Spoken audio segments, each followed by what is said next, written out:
Vladimir Nabokov's Lectures on Russian Literature, The Brothers Karamazov, 1880. The Brothers Karamazov is the most perfect example of the detective story technique as constantly used by Dostoevsky in his other novels. It is a long novel, more than 1,000 pages, and it is a curious novel. The things that are curious about it are numerous. Even the chapter headings are curious. It is worth noting that the author not only is well aware of this quaint and weird nature of his book, but he even seems to be all the time pointing to it, teasing his reader, using every device to excite the reader's curiosity. Let us look, for instance, at the index of chapters. I have just mentioned how unusual and how puzzling a man unfamiliar with the novel could be easily misled into imagining that the book offered him is not a novel, but rather the libretto of some whimsical vaudeville. Chapter 3, Confession of a Fiery Heart, expressed in verse. Chapter 4, Confession of a Fiery Heart, expressed in anecdotes. Chapter 5, Confession of a Fiery Heart, upside down. Then in the second volume, Chapter 5, Nerve Storm in a Drawing Room. Chapter 6, Nerve Storm in a Peasant Hut. Chapter 7, and Out of Doors. Some headings surprise us by their odd diminutives. A cozy little chat over Brandikins, or an elderly lady's aching little foot. Most of these titles do not hint even ever so slightly at the contents of the chapter, as One More Reputation Destroyed, or The Third and Indisputable Thing, headings that are meaningless. Finally, a number of headings with their flippancy and their bantering choice of words read actually like an index to a collection of humorous stories. Only in part 6, in fact, incidentally, the weakest part of the book, are the names of chapters in agreement with their content. In this taunting and teasing way, the cunning author quite deliberately entices his reader. However, this is not the only way in which he does it. He is constantly preoccupied with various means for keeping and whetting the reader's attention throughout the book. Take, for instance, the manner in which he finally discloses the name of the town where the action has been taking place from the very start of the novel. The revelation of the town's name does not occur until close to the end. Skoto Pregonievska, place toward which cattle herds are driven, clearing place for cattle, something like Oxtown. Skotop Origoniosvesk, he says, such, alas, is the name of our town. I have been long trying to conceal it. This oversensitivity, over-concern of the writer in regard to the reader, when the reader is thought of simultaneously as the victim being drawn into a trap by the writer and as a hunter before whose path the writer keeps crossing and recrossing like a fleeing hare, this consciousness of the reader on the part of the writer derives partly from the Russian literary tradition. Pushkin, Gogol, often apostrophized, address themselves to the reader in a sudden aside, sometimes with an apology, sometimes with a request or with a joke. But it also derives from the tradition of the Western detective story, or rather from its predecessor, the criminal novel. It is in accordance with this latter tradition that Dostoevsky uses an amusing device. With deliberate frankness, as if he were putting down before you all his cards, he comes out at the very beginning with the statement that a murder has been committed. Alexei Karamazov was the third son of Fyodor Karamazov, a landowner of our country, who became so famous for a time through his tragic and unclarified death. This apparent sincerity on the part of the author is nothing but a stylistic device, the object being to inform the reader from the first of the fact that this tragic and unclarified death. The book is a typical detective story, a riotous whodunit in slow motion. The initial situation is the following. We have the father, Karamazov, a lecherous, hideous old man, one of those unlamentable victims neatly prepared for murder by every far-sighted writer of detective fiction. And we also have his 4 sons, 3 legitimate and 1 illegitimate, each of whom might be his murderer. The youngest son, the saintly Alexei, Alyosha, is definitely a positive character.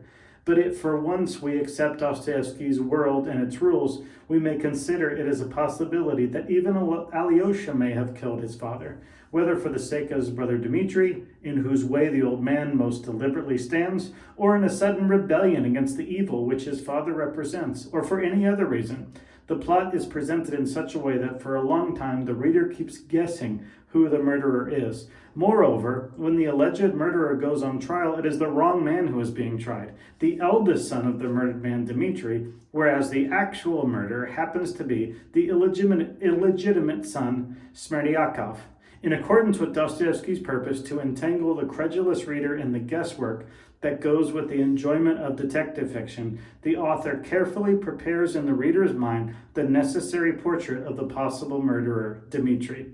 The pattern of deception begins when Dmitri, after feverish and vain attempts to secure the 3,000 rubles he desperately needs, seizes on the run a copper pestle 7 inches long, shoves it into his pocket, and rushes off.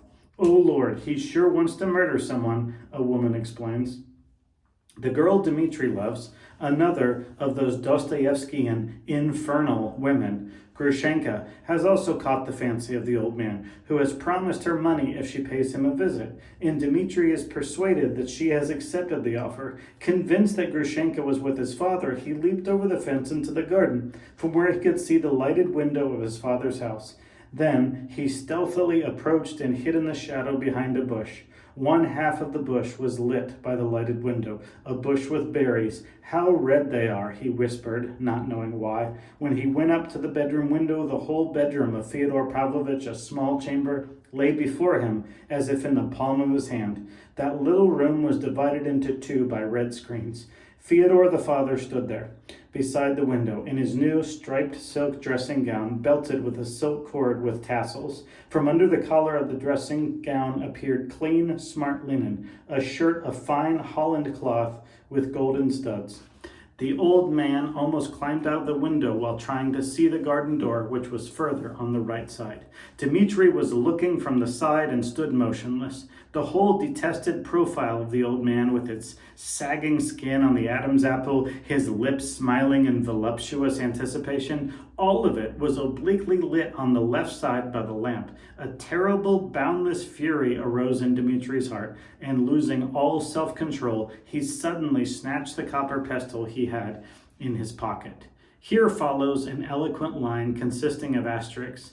This again in compliance with the technique of entertaining novels built around bloody deeds. Then, as if after catching his breath, the author attacks it again from a different angle. Providence, as Dmitri himself used to say later, seems to have watched me at the time. This might mean that something stayed his hand at the last moment, but no, immediately after this sentence comes a colon, and then a sentence which seems to be there as if to elaborate the previous statement. At that very time, Grigory, the old servant, woke up and came out into the garden, so that the sentence about God, instead of meaning, as it seemed at first, that some guardian sign stopped him in time on his evil path, may also merely mean that God woke up the old servant to allow him to see and identify the fleeting murderer. And here comes a curious maneuver. From the moment of Dmitri's flight to that when the authorities came to arrest him for murder in the small market town where he is having a drinking bout with Grushenka, the author arranges things in such a way that garrulous Dmitri never once betrays his innocence to the reader. What is more, whenever he remembers Grigory, the servant whom he hit with the pestle and maybe has killed, Dmitri never mentions the man he hit by name, but merely describes him as the old man, so that it actually could have applied to his father. This device may be too crafty. It betrays too much the author's desire to keep Dmitri's speeches confusing enough to deceive the reader into taking him for the murderer of his father. Later at the trial, an important angle is whether or not Dmitri is saying the truth when he claims that he had his 3,000 rubles with him before when he went to the old man's house. Otherwise, he may well be suspected of having stolen the 3,000 rubles the old man had prepared for the girl, which in turn would serve to prove that he entered the house and committed the murder. And there, at the trial, Alyosha, the younger brother, suddenly remembers that Dmitri, when he saw him last, and that was before Dmitri went on his nocturnal expedition to his father's garden, kept slapping himself on the chest and proclaiming that he had right there what was necessary to help him out of his difficult situation. At that time, Alyosha had thought that Dmitri meant his heart, but now he suddenly remembered that even then he had observed that the place Dmitri kept slapping was not where his heart would be, but much higher. Dmitri had it in a little bag on a string around his neck. This observation of Alyosha became the only proof, or rather a hint of proof, that Dmitri actually had obtained the money before and thus had not necessarily murdered his father. Incidentally, Alyosha was wrong. Dmitri meant a charm he had on a chain. Yet the following circumstance, which would easily have settled the question and saved Dmitri, is completely disregarded by the author. Smerdyakov has confessed to Ivan, another brother, that he was the real murderer and that in committing his crime, he had used a heavy ashtray. Ivan is going all out to save Dmitri, yet this essential circumstance is never mentioned at the trial. Had Ivan told the court about the ashtray, not much skill would have been needed to establish the truth if the ashtray was examined for blood and its shape was compared with the shape of the mortal wound. This is not done. A bad flaw in a mystery novel. This analysis will suffice to show the characteristic development of the novel's plot where it concerns Dmitri. Ivan, the second brother, who goes away from the town in order to allow the murder to be completed by Smerdyakov, whom he has been actually coaching for murder in a sort of metaphysical way. Ivan, who thus becomes, so to say, an accomplice of Dmitri. Ivan is much more closely integrated in the plot of the book than is the third brother, Alyosha. Where Alyosha is concerned, we constantly gain the impression that the author was torn between two independent plots. Dmitri's tragedy on the one side, and the story of the almost saintly youth Alyosha. Alyosha is again an exponent of the author's unfortunate love for the simple-minded hero of Russian folklore. The whole lengthy, limp story of the monk Zosima could have been deleted from the novel without impairing it. Rather, its deletion would have given the book more unity and a better balanced construction.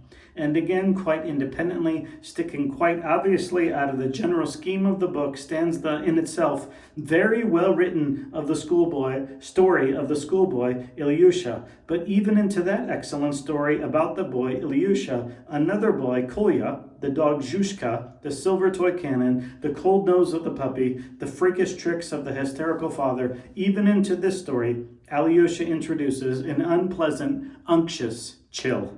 Generally speaking, whenever the author busies himself with Dmitri, his pen acquires exceptional liveliness. Dmitri seems to be constantly illumined by strong lamps, and so do all those who surround him. But the moment we come to Alyosha, we are immersed in a different, entirely lifeless element. Dusky paths lead the reader away into a murky world of cold reasoning abandoned by the spirit of art.